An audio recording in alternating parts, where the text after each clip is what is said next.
नमस्कार प्यारे दोस्तों, स्वागत है आपके अपने YouTube चैनल रॉयल एकेडमी पर। दोस्तों, आज हम लाए हैं केमिस्ट्री के अत्यंत महत्वपूर्ण 50 प्रश्न जो कि आपकी परीक्षा में बार बार रिपीट होते रहते हैं। तो दोस्तों, शुरू करते हैं अपने पहले प्रश्न से। आपका पहला प्रश्न है, किन किरणों के विकिरण से नाभिक के आकार का आकलन किया जा सकता है? ऑप्शन ए है गामा कण से, ऑप्शन बी है बीटा कण से, ऑप्शन सी है डेल्टा कण से और ऑप्शन डी है अल्फा कण से। तो दोस्तों, इसका सही आंसर हो जाएगा ऑप्शन नंबर डी, अल्फा कण के द्वारा। तो दोस्तों, अल्फा कण के विकिरण से नाभिक के आकार का आकलन किया जा सकता है। चलते हैं अपने अगले क्वेश्चन की तरफ। तो दोस्तों, आपका क्वेश्चन है, डाल्टन के परमाणु सिद्धांत के अनुसार कौन सा सबसे छोटा कण स्वतंत्र रूप से रह सकता है? आपका ऑप्शन ए है अणु, ऑप्शन बी है धनायन, ऑप्शन सी है परमाणु, ऑप्शन डी है ऋणायन। तो दोस्तों, इसका सही आंसर हो जाएगा ऑप्शन नंबर सी, परमाणु। तो दोस्तों, डाल्टन के परमाणु सिद्धांत के अनुसार जो परमाणु होता है वह सबसे छोटा कण होता है जो स्वतंत्र रूप से रह सकता है। दोस्तों, बात करते हैं अगले प्रश्न की। क्वेश्चन है, इलेक्ट्रॉन के तरंग प्रकृति की खोज सबसे पहले किसने की थी? तो दोस्तों, आपका ऑप्शन ए है डी ब्रॉगली, ऑप्शन बी है रदरफोर्ड, ऑप्शन सी है थॉमसन और ऑप्शन डी है लिनियस। तो दोस्तों, इलेक्ट्रॉन के तरंग प्रकृति की खोज जो की थी वह की थी डी ब्रॉगली ने। इसका सही आंसर हो जाएगा ऑप्शन ए। नेक्स्ट क्वेश्चन, एक भारतीय वैज्ञानिक जिसका नाम विशिष्ट मूल कण के साथ जुड़ा है। ऑप्शन ए है बोस, ऑप्शन बी है रमन, ऑप्शन सी है शाह, ऑप्शन डी है चंद्रशेखर। दोस्तों, इसका सही आंसर हो जाएगा ऑप्शन नंबर ए, बोस। तो दोस्तों, चलते हैं नेक्स्ट क्वेश्चन की तरफ। न्यूट्रॉन की खोज किसने की थी? तो दोस्तों, न्यूट्रॉन की खोज ऑप्शन ए है चैडविक, ऑप्शन बी है न्यूटन, ऑप्शन सी है फैराडे और ऑप्शन डी है इनमें से कोई नहीं। तो दोस्तों, इसका आंसर सही हो जाएगा ऑप्शन नंबर ए, चैडविक। तो दोस्तों, न्यूट्रॉन की खोज चैडविक ने की थी। बात करते हैं अगले क्वेश्चन की, इलेक्ट्रॉन की खोज किसने की थी? तो दोस्तों, इलेक्ट्रॉन की खोज किसने की थी? ऑप्शन ए है जॉन डाल्टन, ऑप्शन बी है थॉमसन, ऑप्शन सी है रदरफोर्ड, ऑप्शन डी है इनमें से कोई नहीं। तो दोस्तों, इसका सही आंसर हो जाएगा ऑप्शन बी, थॉमसन, यानी कि इलेक्ट्रॉन की खोज थॉमसन ने की थी। दोस्तों, आपका अगला प्रश्न है, निम्नलिखित में से कौन एक आवेश रहित कण है?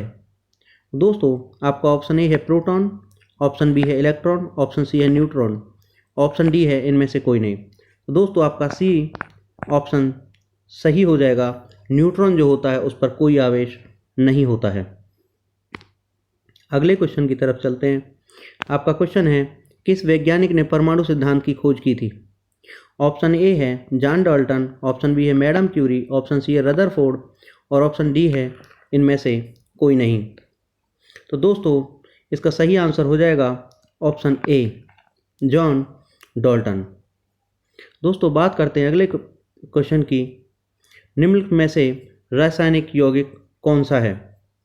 तो दोस्तों, आपका ऑप्शन ए है अमोनिया, ऑप्शन बी है वायु, ऑप्शन सी है पारा और ऑप्शन डी है ये सभी। तो दोस्तों, इसका सही आंसर हो जाएगा अमोनिया, ऑप्शन ए इसका सही आंसर हो जाएगा। बात करते हैं अगले क्वेश्चन की, तो विश्व का प्रत्येक पदार्थ अत्यंत सूक्ष्म कणों से मिलकर बना होता है, यह सबसे पहले किसने कहा था? Option A Rutherford, option B है डाल्टन, ऑप्शन सी है कणाद और ऑप्शन डी है इनमें से कोई नहीं। तो दोस्तों, इसका सही आंसर हो जाएगा ऑप्शन नंबर सी, कणाद। बात करते हैं अगले प्रश्न की। प्रश्न है, बारूद होता है।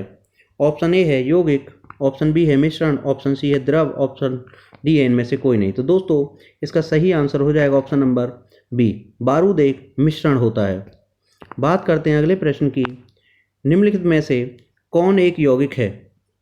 तो दोस्तों, इसमें ऑप्शन ए है पीतल, ऑप्शन बी है स्टील, ऑप्शन सी है रेत और ऑप्शन डी है हीरा। तो दोस्तों, इसमें आपका सही ऑप्शन हो जाएगा ऑप्शन नंबर सी। तो जो रेत होता है वह एक यौगिक होता है।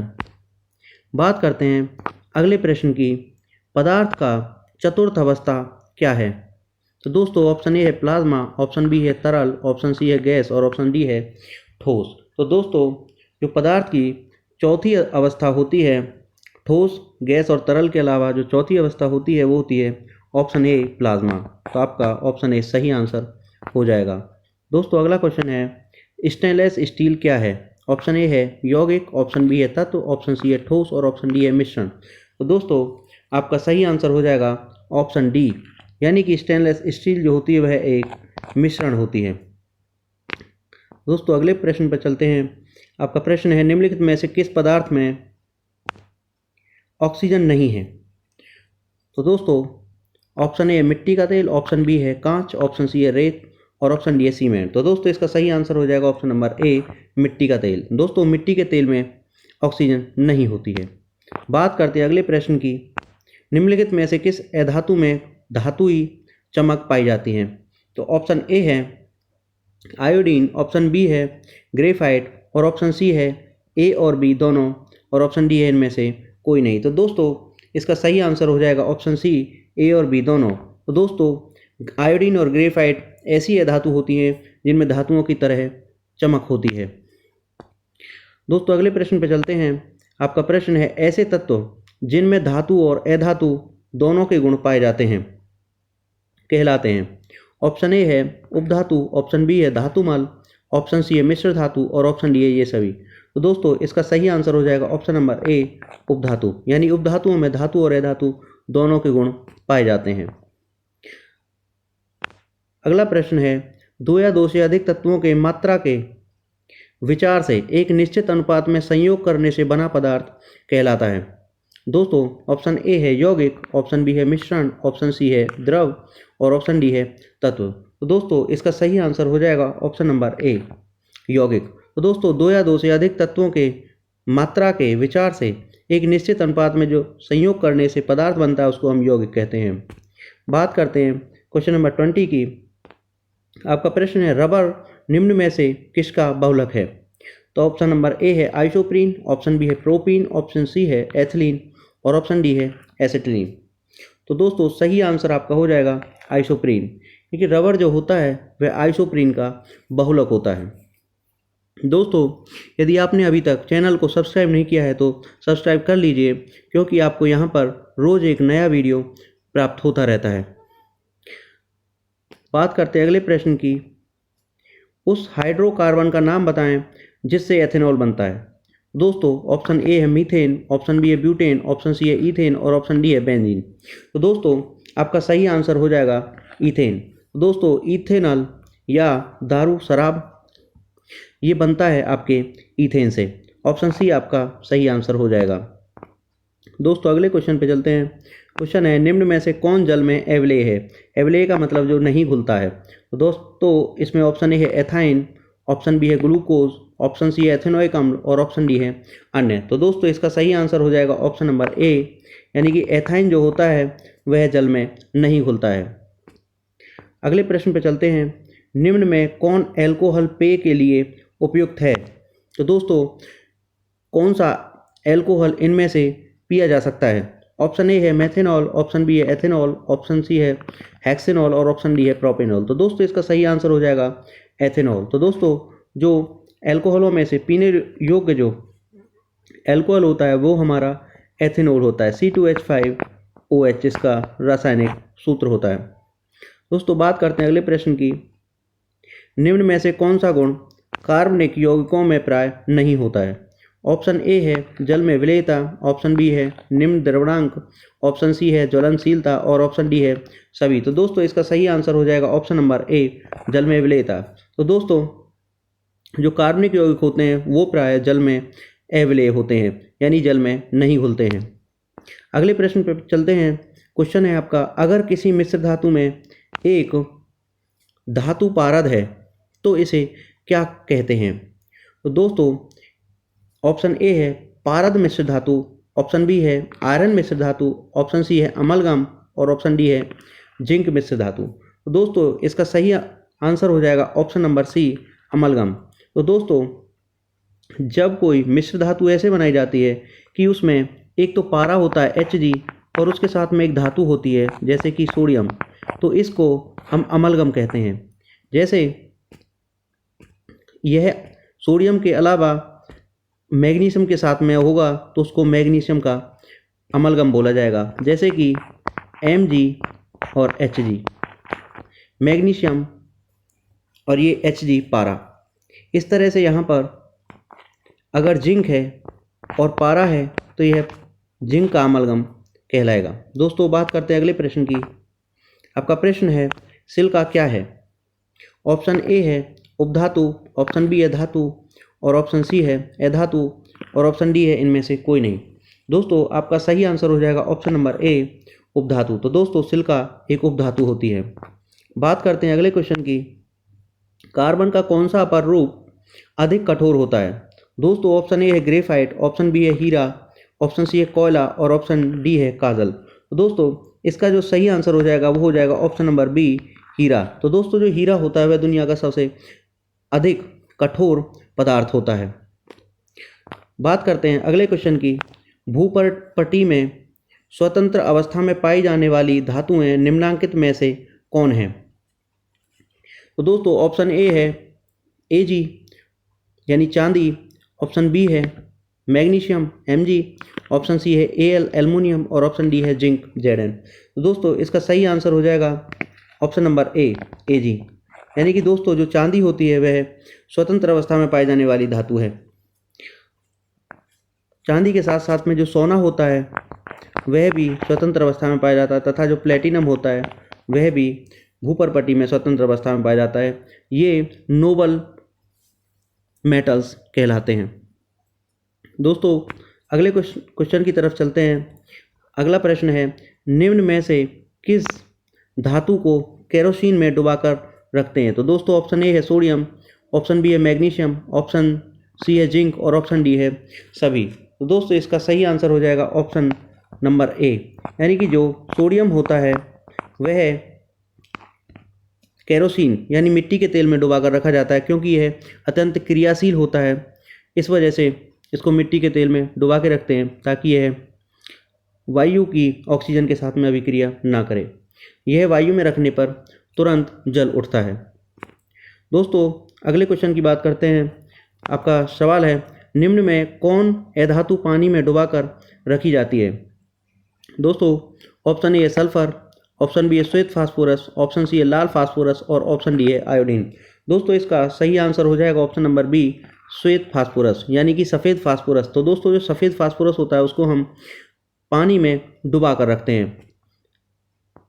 क्वेश्चन नंबर 32 है आभूषण बनने वाला सोना होता है? ऑप्शन ए है 22 कैरेट का, ऑप्शन बी है 24 कैरेट का, ऑप्शन सी है 16 कैरेट का, और ऑप्शन डी है 23 कैरेट का। तो दोस्तों इसका सही आंसर हो जाएगा ऑप्शन नंबर ए 22 कैरेट का। तो दोस्तों जो शुद्ध सोना होता है वह हमारा 24 कैरेट का होता है, लेकिन 24 कैरेट का जो शुद्ध सोना होता है वह बहुत ही मुलायम होता है, यानी कि वह हाथ से आसानी से दबाया जा सकता है। तो इस वजह से उसमें कुछ कार्बन की इम्प्योरिटीज़ मिलाई जाती हैं और भी अन्य एलिमेंट्स मिलाए जाते हैं, जिससे कि वह कठोर हो जाता है और उस पर बनाए गए डिज़ाइन आसानी से लॉन्ग ड्यूरेबल होते हैं, यानी कि लंबे समय तक बने हुए रहते हैं। तो दोस्तों चलते हैं अगले प्रश्न की तरफ। आपका प्रश्न है कौन सी धातु जल के साथ अभिक्रिया करती है? तो दोस्तों ए है सोना, ऑप्शन बी है पोटेशियम, ऑप्शन सी है सिल्वर, और ऑप्शन डी है लेड। तो दोस्तों इसका सही आंसर हो जाएगा ऑप्शन नंबर बी पोटेशियम। तो दोस्तों पोटेशियम जो धातु होती है वह जल के साथ अभिक्रिया कर लेती है। अगला प्रश्न है इनमें से कौन सी धातु चमकीली होती है? दोस्तों ऑप्शन ए है कार्बन, ऑप्शन बी है आयोडीन, ऑप्शन सी है सल्फर, और ऑप्शन बी है ब्रोमीन। दोस्तों इसका सही आंसर हो जाएगा ऑप्शन नंबर डी ब्रोमीन। तो दोस्तों जो ब्रोमीन होती है वह चमकीली होती है। अगले प्रश्न की तरफ चलते हैं। आपका प्रश्न है कौन सा धातु जल में डालने पर तैरने लगता है? ऑप्शन ए है कैल्शियम, ऑप्शन बी है निकेल, ऑप्शन सी है मैग्नीशियम, ऑप्शन डी है पोटेशियम। तो दोस्तों इसका सही आंसर हो जाएगा ऑप्शन नंबर ए कैल्शियम। तो दोस्तों जो कैल्शियम होता है वह जल में डालने पर तैरने लगता है। तो ऑप्शन ए आपका सही आंसर हो जाएगा। चलते हैं नेक्स्ट क्वेश्चन की तरफ। इस्पात में कितना प्रतिशत कार्बन होता है? ऑप्शन ए है 3%, ऑप्शन बी है 4%, ऑप्शन सी है 2% और ऑप्शन बी है 6%। तो दोस्तों इसका जो सही आंसर हो जाएगा वो हो जाएगा ऑप्शन नंबर सी, यानी कि 2%। तो दोस्तों इस्पात में जो कार्बन का परसेंट होता है वह 2% होता है। चलते हैं नेक्स्ट क्वेश्चन की तरफ। दोस्तों अगला प्रश्न है, जस्ता के अयस्क हैं? तो दोस्तों ऑप्शन ए है जिंक ब्लेंड, ऑप्शन बी है बॉक्साइट, ऑप्शन सी है सोडियम क्लोराइड, ऑप्शन डी है सिनाबार। तो दोस्तों इसका सही आंसर हो जाएगा option number A zinc blende. दोस्तों तो जिंक ब्लेंड होता है वह जस्ता का अयस्क होता है। चलते हैं अगले प्रश्न की तरफ। दोस्तों आपका प्रश्न है, निम्न में कौन अधातु विद्युत का सुचालक होता है? जनरली जो अधातु होती हैं वह विद्युत की कुचालक होती हैं, लेकिन अपवाद रूप में कौन सा ऐसा अधातु है जो विद्युत का सुचालक होता है? तो ऑप्शन ए है ग्रेफाइट, ऑप्शन बी है कॉपर, ऑप्शन सी है सल्फर, ऑप्शन डी है हीरा। तो दोस्तों इसका सही आंसर हो जाएगा ऑप्शन नंबर, कौन अधातु, यहाँ पे लिखा है अधातु, तो जो ग्रेफाइट होता है वह विद्युत का सुचालक होता है। यहाँ पे कॉपर भी विद्युत का सुचालक होता है, लेकिन हमें प्रश्न पूछा कौन सा अधातु, तो इसका सही आंसर हो जाएगा ऑप्शन नंबर ए, क्योंकि कॉपर जो होता है वह एक धातु होता है। दोस्तों चलते हैं नेक्स्ट क्वेश्चन की तरफ। आपका अगला सवाल है, निम्न में कौन विजातीय यौगिक है? तो दोस्तों इनमें जो चारों ऑप्शंस में जो अलग है वह हमको छांटना है। Option A plaster of Paris, option B है खड़िया, ऑप्शन सी है संगमरमर और ऑप्शन डी है चूना पत्थर। तो दोस्तों इसका सही आंसर हो जाएगा option number A plaster of Paris. तो दोस्तों जो खड़िया, संगमरमर और चूना पत्थर है यह अलग है, ये तीनों एक कैटेगरी के हैं और प्लास्टर ऑफ पेरिस अलग कैटेगरी का होता है। बात करते हैं नेक्स्ट क्वेश्चन की। आपका क्वेश्चन है, अंगूर का किण्वन करना एक। ऑप्शन ए है रासायनिक परिवर्तन है, ऑप्शन बी है भौतिक परिवर्तन है, ऑप्शन सी है रासायनिक और भौतिक परिवर्तन दोनों हैं और ऑप्शन डी है अन्य। तो दोस्तों इसका सही ऑप्शन हो जाएगा, आंसर हो जाएगा, वो हो जाएगा ऑप्शन नंबर ए, यानी कि जो अंगूर का किण्वन होता है वह एक रासायनिक परिवर्तन होता है।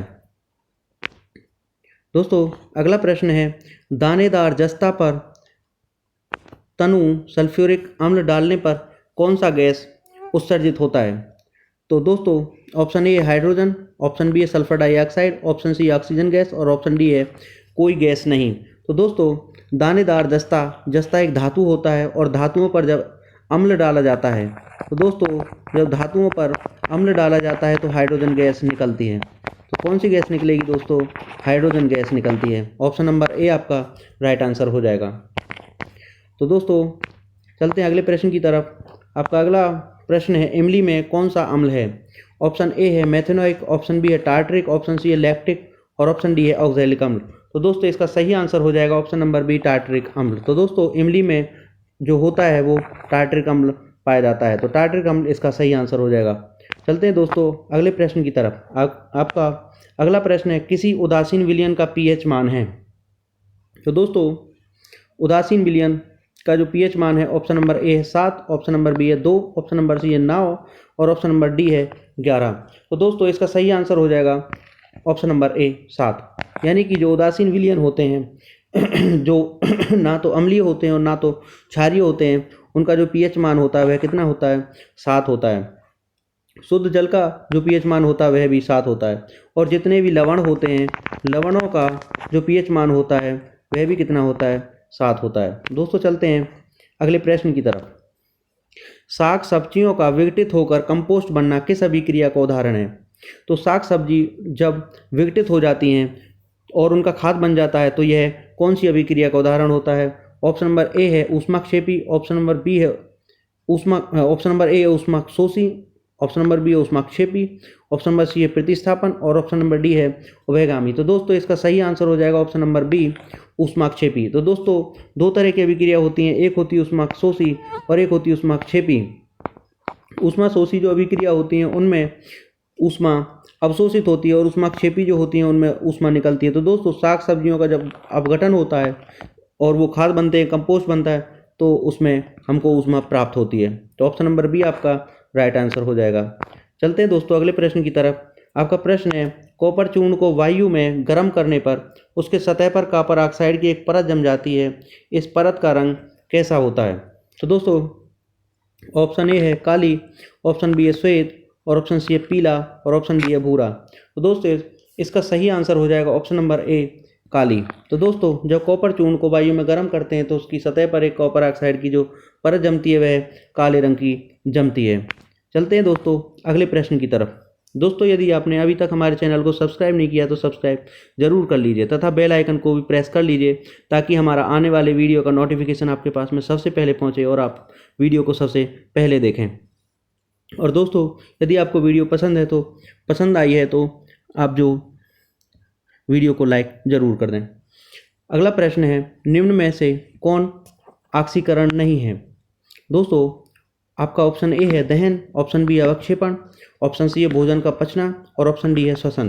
दोस्तों इसका सही आंसर हो जाएगा ऑप्शन नंबर बी अवक्षेपण। तो दोस्तों जो अवक्षेपण होता है वह ऑक्सीकरण की अभिक्रिया नहीं होती है। बाकी तीनों, दहन एक ऑक्सीकरण की अभिक्रिया होती है, और भोजन का पचना भी एक ऑक्सीकरण की अभिक्रिया होती है, और श्वसन जो होता है वह भी एक ऑक्सीकरण की ही अभिक्रिया होती है। लेकिन अवक्षेपण जो है वह ऑक्सीकरण की अभिक्रिया नहीं होती है। तो इसलिए आपका ऑप्शन बी सही हो जाएगा। चलते हैं दोस्तों अगले प्रश्न की तरफ। आपका प्रश्न है, शुष्क बुझा हुआ चूना पर क्लोरीन गैस की क्रिया से कौन सा पदार्थ बनता है? दोस्तों आपका ऑप्शन ए है कैल्शियम क्लोराइड, ऑप्शन बी है विरंजक चूर्ण, ऑप्शन सी है हाइड्रोक्लोरिक अम्ल, और ऑप्शन डी है जल। तो दोस्तों इसका सही आंसर हो जाएगा ऑप्शन नंबर बी विरंजक चूर्ण। CaOCl2 इसका रासायनिक सूत्र होता है। तो दोस्तों विरंजक चूर्ण जैसा कि इसके नाम से ही प्रदर्शित है विरंजक, यह वस्तुओं का रंग उड़ा देता है। चलते हैं दोस्तों अगले प्रश्न की तरफ। आपका प्रश्न है, जल में घुलनशील भस्म क्या कहलाते हैं? जल में घुलनशील मतलब घुलने वाले जो भस्म होते हैं वह क्या कहलाते हैं? तो ऑप्शन नंबर ए है क्षार, ऑप्शन नंबर ए है क्षारक, ऑप्शन नंबर बी है क्षार, ऑप्शन नंबर सी है संक्षारण, और ऑप्शन नंबर डी है क्षरण। तो दोस्तों इसका सही आंसर हो जाएगा क्षार, यानी कि जो क्षार होते हैं वे जल में घुलनशील होते हैं। दोस्तों चलते हैं नेक्स्ट क्वेश्चन की तरफ। आपका क्वेश्चन है, किसी अम्ल में मुख्य रूप से एक परमाणु अवश्य मौजूद रहता है। किसी अम्ल में मुख्य रूप से एक परमाणु अवश्य मौजूद रहता है जो धातु से अभिक्रिया कर एक गैस उत्पन्न करता है। तो दोस्तों वह कौन सा परमाणु है? ऑप्शन ए है हाइड्रोजन, ऑप्शन बी है ऑक्सीजन, ऑप्शन सी है नाइट्रोजन, और ऑप्शन डी है अमोनिया। तो दोस्तों इसका सही आंसर हो जाएगा हाइड्रोजन। तो अम्ल होते ही वो हैं जिनमें हाइड्रोजन होता है, जैसे कि H2SO4, सल्फ्यूरिक अम्ल हो गया, HNO3, नाइट्रिक अम्ल हो गया, HCl, ये आपका हाइड्रोक्लोरिक अम्ल हो गया। दोस्तों इन अम्लों को हम मिनरल एसिड्स भी बोलते हैं, खनिज लवण भी बोलते हैं। दोस्तों चलते हैं अगले प्रश्न की तरफ। आपका प्रश्न है, प्रबल अम्ल और दुर्बल क्षारक से बने लवण का pH मान क्या है? तो दोस्तों अगर हम बात करें pH स्केल की तो इस पे 0 से लेके 14 तक नंबर अंकित होते हैं। इसमें बीच में आता है 7। तो 7 जिनका pH होता है वो सब न्यूट्रल होते हैं, ना तो वो क्षारीय होते हैं ना ही वो अम्लीय होते हैं। 7 से कम जिनकी pH होती है वो अम्लीय होते हैं, और 7 से अधिक जिनकी pH मान होती है वो क्षारक होते हैं। दोस्तों यदि कोई प्रबल अम्ल है और उसमें दुर्बल क्षार डाल दिया जाए तो इसमें प्रबलता किसकी ज़्यादा रहेगी? भाई जो ज़्यादा स्ट्रॉन्ग है उसका ज़्यादा इसमें इफेक्ट रहेगा। तो अम्ल ज़्यादा प्रबल है, इसका मतलब जो इनका मिश्रण बनेगा वह फाइनली अम्लीय बनेगा, और अम्लीय अगर बनेगा तो उसकी जो pH वैल्यू रहेगी वो कितनी रहेगी? 7 से कम रहेगी। तो दोस्तों ऑप्शन बी आपका इसमें सही ऑप्शन हो जाएगा, यानी 7 से कम। तो दोस्तों ये थे आपके अति इम्पोर्टेंट, बहुत ज़्यादा महत्वपूर्ण केमिस्ट्री के 50 प्रश्न। दोस्तों यदि वीडियो आपको पसंद आया है तो वीडियो को लाइक करें, शेयर करें और चैनल को सब्सक्राइब करना ना भूलें। दोस्तों आज के लिए इतना ही, मिलते हैं नेक्स्ट वीडियो में। तब तक के लिए नमस्कार, थैंक यू।